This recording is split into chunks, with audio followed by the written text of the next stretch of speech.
Hi, I'm John Moscow. And I'm Amy Halpern-Laff. Welcome to Ethical Schools, where we discuss strategies for creating inclusive and equitable schools and youth programs that help students to develop both commitment and capacity to build ethical institutions.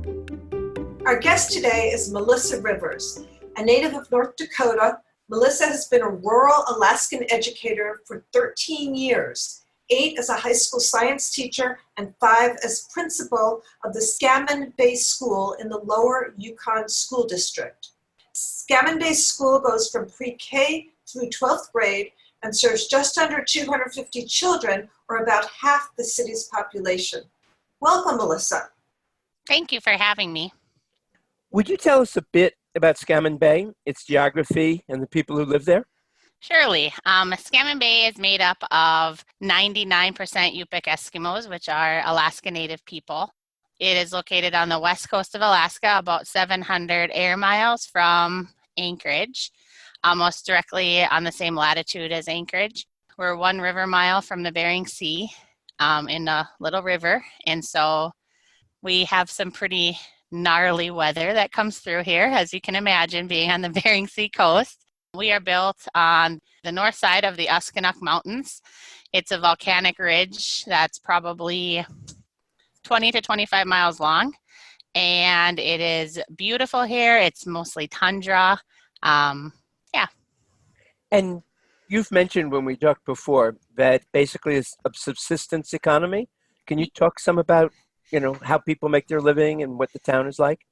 Yeah, a lot of people who live here live a subsistence lifestyle, meaning that they hunt or gather for most of their food.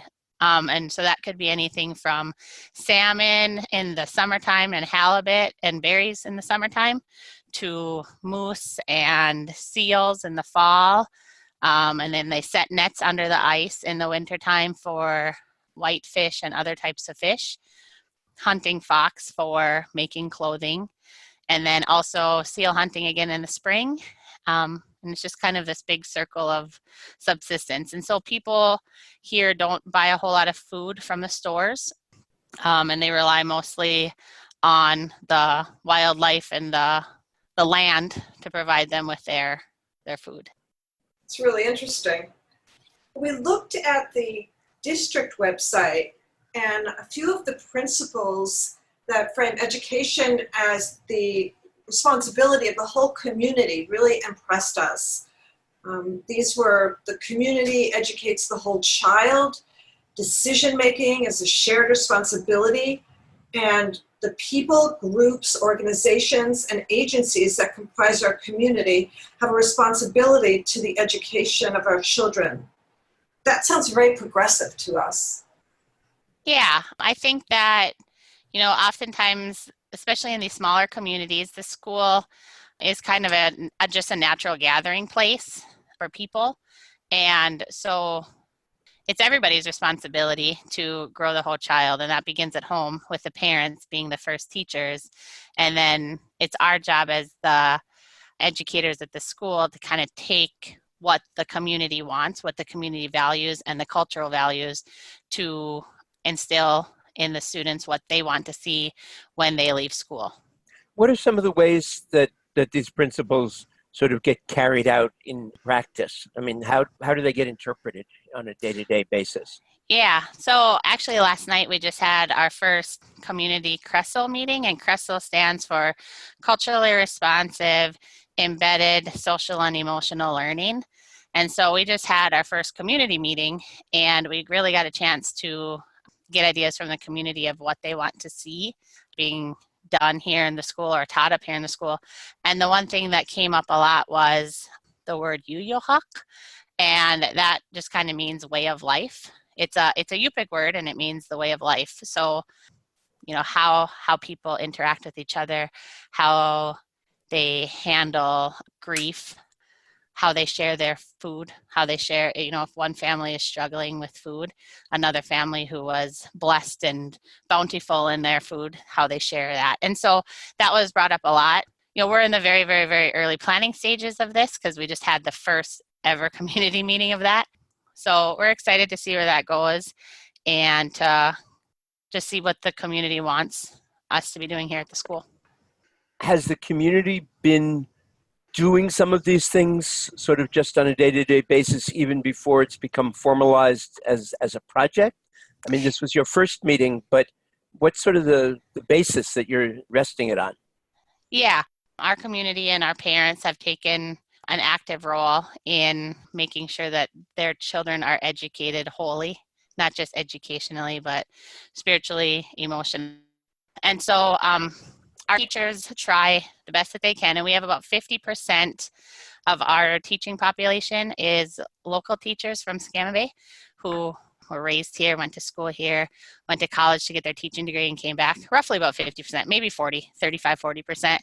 But then the teachers that have come in from the outside have been here quite a long time. So the teachers have really taken a role in saying, man, what do the parents want to see? What can the community come out and do to help educate the kids? And so we have a couple different groups in town who come up and work with the kids. And one of our main groups that comes up and is just such a pleasure to have in the school on a pretty regular basis is our elders. And just their whole idea of their calmness that they bring to the building. I mean, when you get 230 kids in a school, pre-K through 12, that has the ability to get kind of loud sometimes, right? And a little bit rambunctious. But these elders kind of bring this sense of calming to the school. And then we also have in Alaska cultural standards. So we all know about the Common Core standards, and Alaska has their own set of Common Core standards, but we also have something called the cultural standards, and our teachers are using those cultural standards in their daily lessons to use the students' culture to explain a topic. Because some of our kids struggle with, things that a kid in the lower 48 might see every day, a stoplight. We have a stop sign in town, but we don't have any stoplights, and there's not even any of those in Bethel. You have to fly all the way to Anchorage to go see a stoplight or a train or, just some of those things that are everyday occurrences for kids in other places. Those aren't everyday occurrences, or maybe even every 5-year occurrences for some of our kids. So trying to use their culture and what they're familiar with to teach the same concepts that other students are expected to know. That's wonderful. I mean, that really is what equity looks like, I think. Yeah.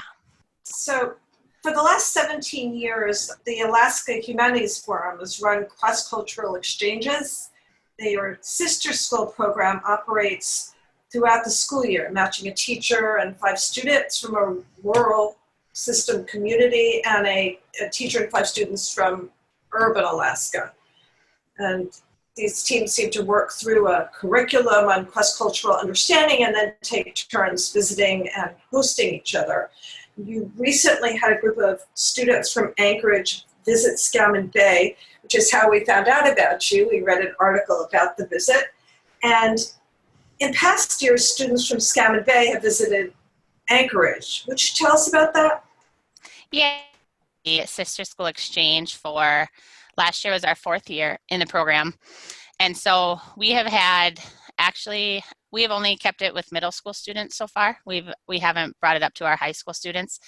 And one reason for that is just with how small our school is, a lot of our high school kids are busy with athletics and other things that they have going on. So, whether it be academic events that they're in, like academic decathlon or tsunami bowl or basketball, volleyball, those things. So we said, man, this would be a really cool program for middle school kids.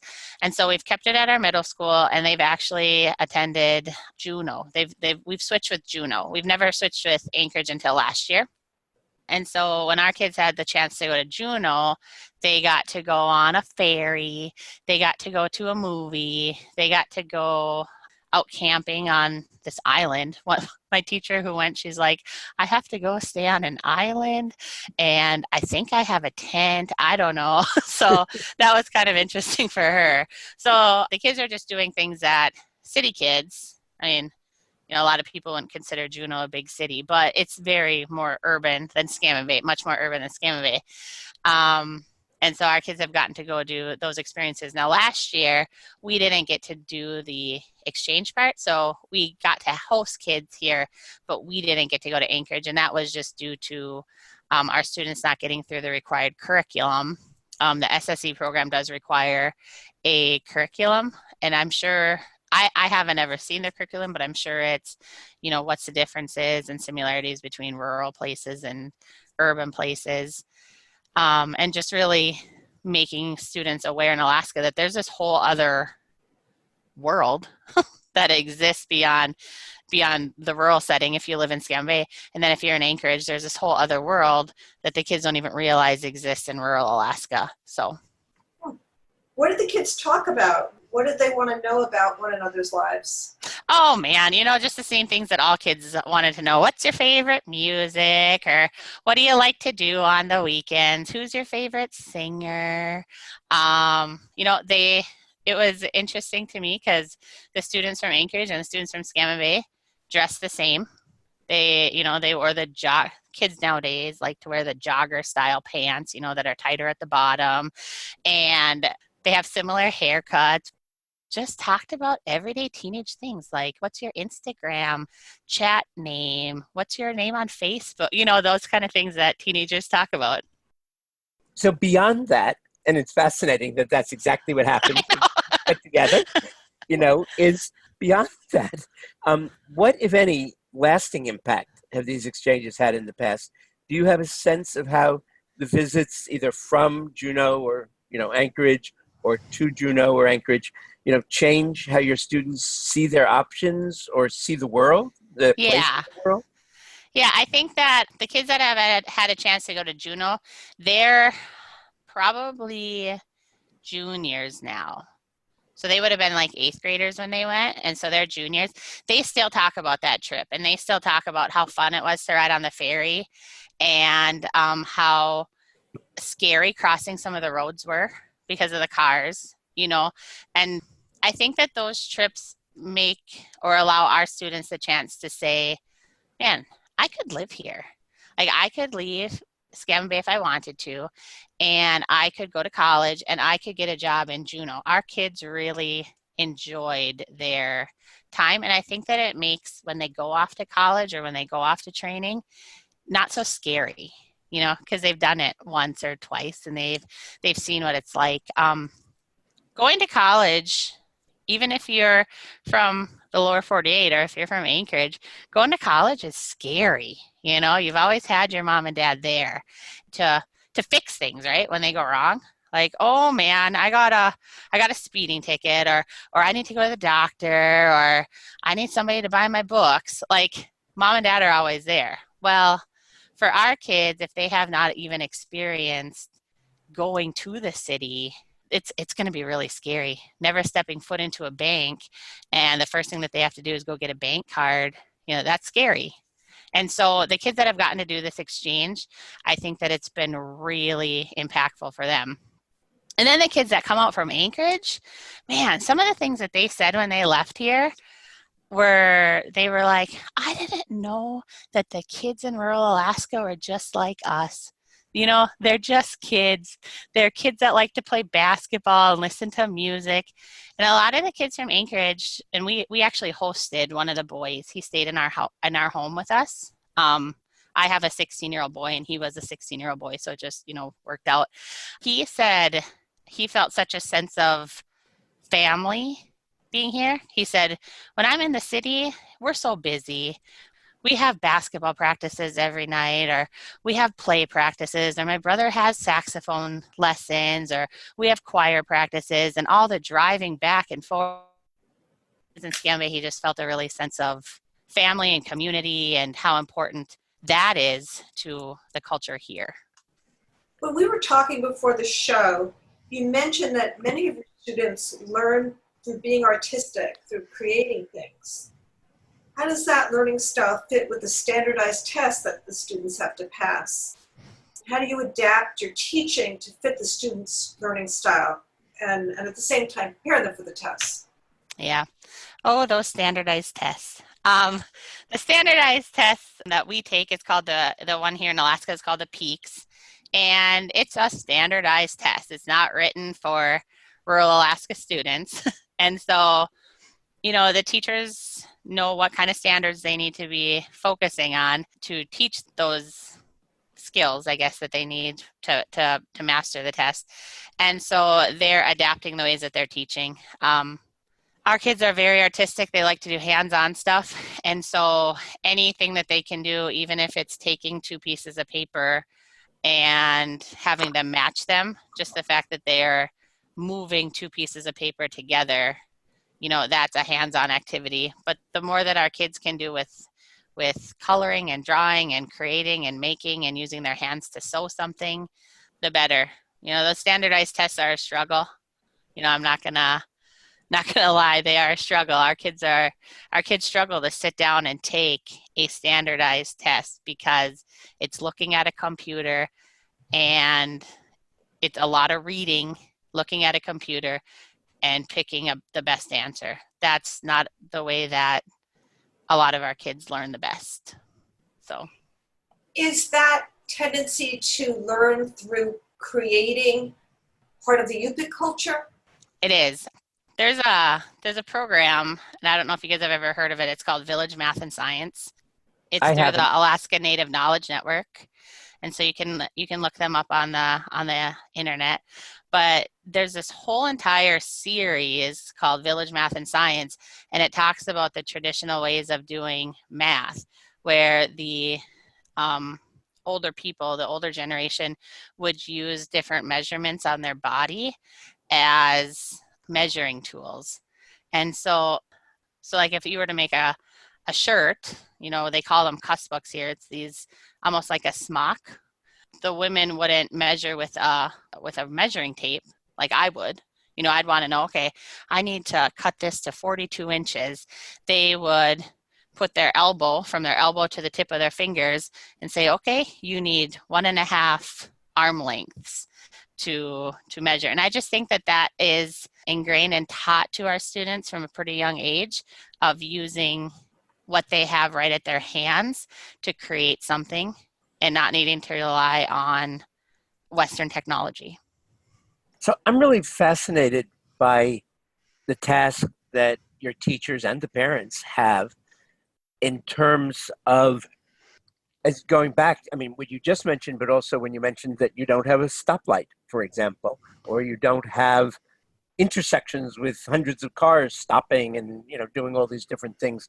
So do the kids sort of in any way see it as a game, sort of like, well, this is what we do, but these people who have designed these tests and this world that we're going to have to go into, or we want to go into after we leave Scammon Bay, has this whole different set of things and rules and stuff like that.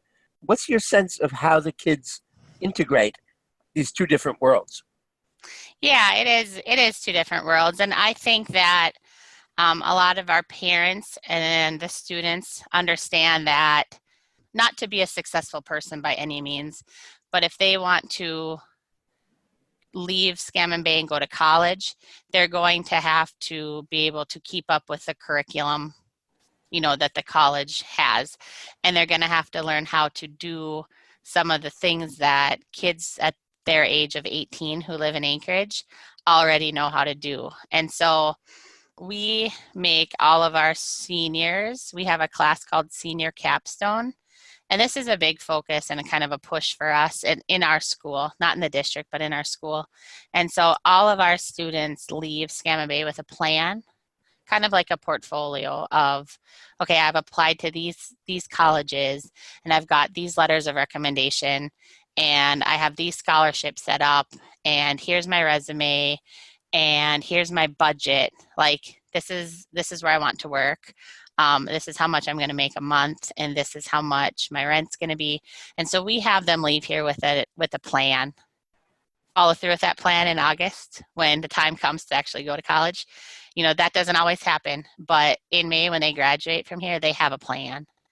And so I think that this community values education and the students being successful adults and good members of our society. And we have a lot of community and parental support through that. So speaking of being part of the society, both locally and on a larger scale, you've mentioned, of course, the Scammon Bay is a subsistence community where people are living and eating, for example, very close to the land. How is climate change affecting the community? And how do students view the effects of climate change? Do they feel threatened? Do they feel a need to fight against it or to cope with it? Has it impacted the community in any direct sense? In a direct sense, no. But you can certainly see the effects of climate change. Our water has gotten a whole lot warmer in the Bering Sea over the course of the last few years. There are marine mammals that are washing up on shore that are, dead. The wintertime is a really important time for the gathering of logs, the gathering of wood to heat homes, and things are not freezing up as fast as they used to, and they're thawing a whole lot quicker. And so I think that, climate change is here. Our students are aware that climate change is here. They have been studying about climate change in their science classes. Fighting against it, I don't think that our students are necessarily fighting against it. I think that they're going to figure out ways to cope with it. What about people who are not part of the Yupik community? Do students have a sense of obligation? We sometimes talk about our universe of obligations, so who matters? Do the students talk at all about how their actions might impact definitely future generations, but also people in other places geographically? And what about animals other than humans? I wouldn't say that, no. I mean, we don't talk about that a whole lot, or the students don't talk about that a whole lot, because our focus really is this area that they live in. But a lot of our kids want to go do something somewhere else. They want to be a nurse. They want to be a pilot, so they're going to go live somewhere, and they all have goals and plans to be part of that community, whether it be Scammon Bay or whether it be Bethel, Alaska, or Anchorage, Alaska, or Dodge City, Kansas, wherever they decide to end up. And yeah, they talked about making sure that they're taking good care of the animals in their area that they live and not ruining that for, to make sure that those animals come back there. Last week when we were talking, you mentioned a new program for Scammon Bay students to spend time in Anchorage learning vocational skills and experiencing urban life. How will that work? Tell us about it. Oh man, this is something that I am just off the charts excited about. So it's been in the works for a couple of years. We had a superintendent a couple of years ago who came out here. He had been up in northern Alaska for a while, up in Kaktovik, Alaska, had been in Barrow, and he came to Lower Yukon School District, and he just said, man, these kids have one track, and it's college, and not all of our kids are college bound. And we all said, yeah, but I'm dealing with 4 high school teachers, and I got 40 kids, 50 kids. You can only really have one track. You have to teach 9th graders Algebra 1. 10th graders need geometry, and so there was one track. And he said, no, we need to have 3 tracks. One track is college. One track is a community leader. So that's somebody who is going to stay within the community, and they're going to be part of the school board, and they're going to be a tribal administrator. They're going to be a subsistence gatherer for their family, but they're going to be a community leader. And the 3rd track is the vocational track. So the vocational track has really come to life the last couple of years.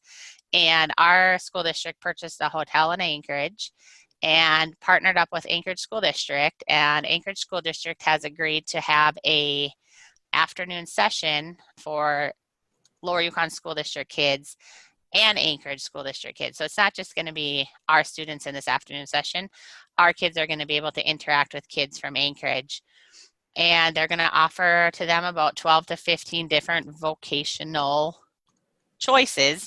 And those are going to range from small engine repair to cosmetology to culinary arts to working to get their private pilot's license.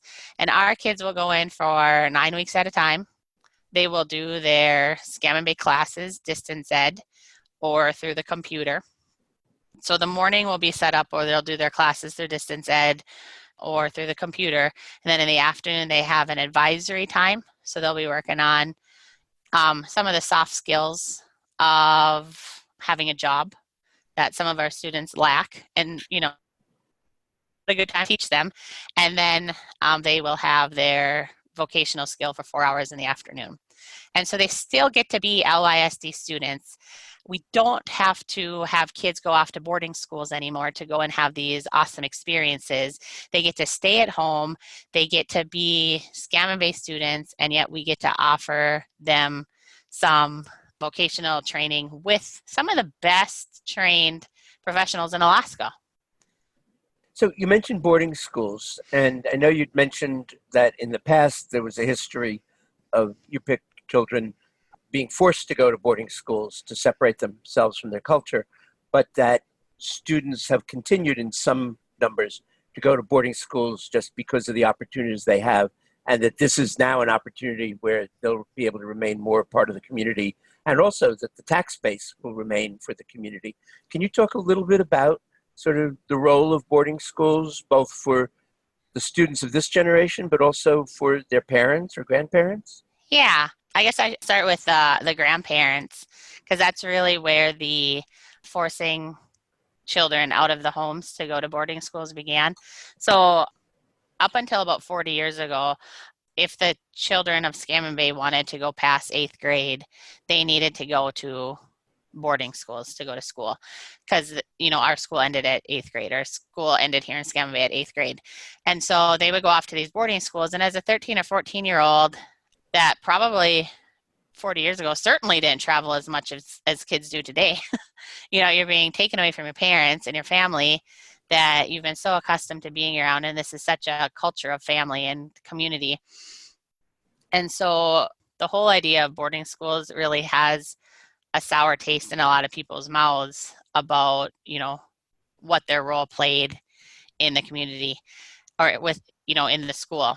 And then our students, we still have about 3 or 4 boarding schools in Alaska, and they're not those traditional boarding schools. Kids aren't being forced to go to boarding schools anymore, but the options are there. And those schools can offer, they're located in places that are a little bit more sought after to live, and so they can get professionals there who are trained in these vocational programs.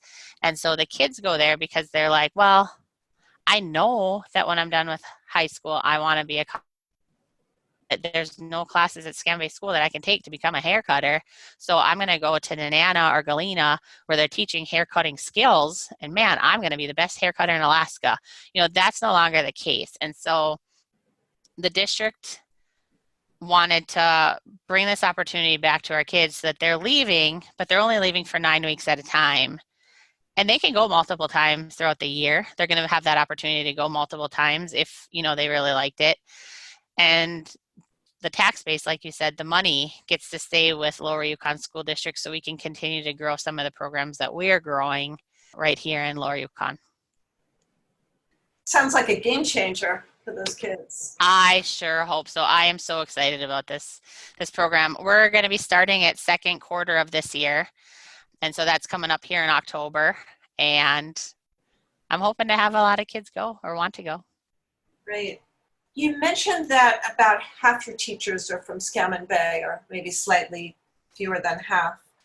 But you also said that teacher retention is an issue because of the isolated nature of the city.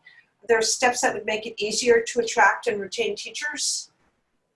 Yes, Walmart, malls, McDonald's. No, I'm just kidding.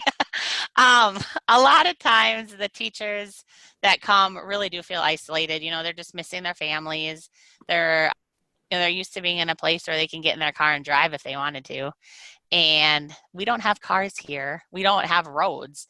There's a road from our airstrip, and then the road goes for about 1.5 miles to our dump, and then that's it. You pass a bunch of houses along the way, you pass the school, and so can't really get out. And it's a very, very expensive plane ride to get to Anchorage, which is the nearest. We have a hub, which is Bethel, but the nearest place where there's shopping and restaurants and things like that, that's Anchorage, and that's a $1,000 round trip plane ticket. And so it's very expensive to to leave. And so a majority of our people leave at Christmas and then again in May. A lot of the teachers that have come in from the outside have been here for 5+ years. And why that is, I don't know that I can give you an exact answer. I think that the school and the community especially, is just a very welcoming place to guests of anybody. Anybody who comes in, you're going to get a handshake, you're going to get a hug, you're going to get, from all the kids, all the people coming up to the school. And I can't exactly tell you why our turnover has not been as bad as some other places, but I'm certainly happy for it. And I'm so thankful for the people who have come out here and worked and put in their time, because it's an important job. This job that we do is an important job, and we've had some of the best doing this job. It's really very impressive that half, or roughly whatever the figure is, of your teachers are folks from the community who've left and then decided that they wanted to come back and sort of play that leadership role you were talking about. What do most students do after they graduate and when they leave Scammon Bay or come back? Yeah. So like I said, all of our students leave here with a plan, but then I preface that, or maybe whatever the thing is, leaving high school, right? And so a lot of the students truly end up staying in Scammon Bay for a little while. They need to figure out what they want to do. It's expensive to go to college and training. It's expensive to have housing somewhere else. It's expensive to, do anything somewhere else. And the kids stay. They will find little odd jobs to do. It might be helping the parents take care of the younger siblings. It might be helping with subsistence activities, because these are 18 and 19-year-old men and women who just graduated, who are quite physically able to do things so they can help gather food for their families until they can really figure out what they want to do. A lot of the young men and women, by the time they're about 23 or 24, figure out, okay, I want to be a carpenter. And at 22, 23, 24, we'll enroll in a carpentry program and start working on that and find a job, whether it's here, whether it's in Bethel, Anchorage. Maybe they're a traveling carpenter that goes around and builds schools around the state. The whole idea of I have to decide what I want to be right now, that doesn't happen with a lot of our kids right away. And that's okay. I think I wanted to be a veterinarian until I was like in 11th grade. And now I'm sitting in Scammon Bay, Alaska, as the principal. So who would have thunk it? That was plan Q for me. So, yeah. It must also be challenging. Oh, go ahead. It must be challenging not to have role models. So, for example, I wouldn't suppose there are a whole lot of lawyers, for example, in Scammon Bay. So these kids have no idea what that means to be a lawyer, right? Right. And if you were to come here, which I hope someday both of you can come here and visit me. If you guys were to come here and you go to any of the classrooms, basically 7th grade on down, and ask them what they want to be when they get older, you're going to hear probably 3 things, maybe 4. Teacher, carpenter, a pilot, and a doctor. Because that's what we have here. A lot of kids, oh my goodness, and cop, 5 things. You're going to hear those 5 things because that's who they see. Those are the jobs that we have here. And so you're right. There's not a lot, we don't have probably even a millionth of the jobs that there are in the world for the kids to even explore, so. Thank you so much. Is there anything you'd like to add before we wind up? If any of your listeners are aspiring teachers, I was 23 years old when I came to rural Alaska, and I've been here 13 years, and it's a pretty awesome place to teach. So if you're wanting an adventure, rural Alaska is the place. Well, thank you so much, Melissa Rivers, principal of the Scammon Bay School in Alaska's Lower Yukon District. And thank you, listeners, for joining us. Check out our prior episodes and articles on our site, ethicalschools.org. We have a new article up on how college and career counselors can help students consider the ethical impacts of their career choices. We're on Facebook and Twitter at Ethical Schools and Instagram. Till next week.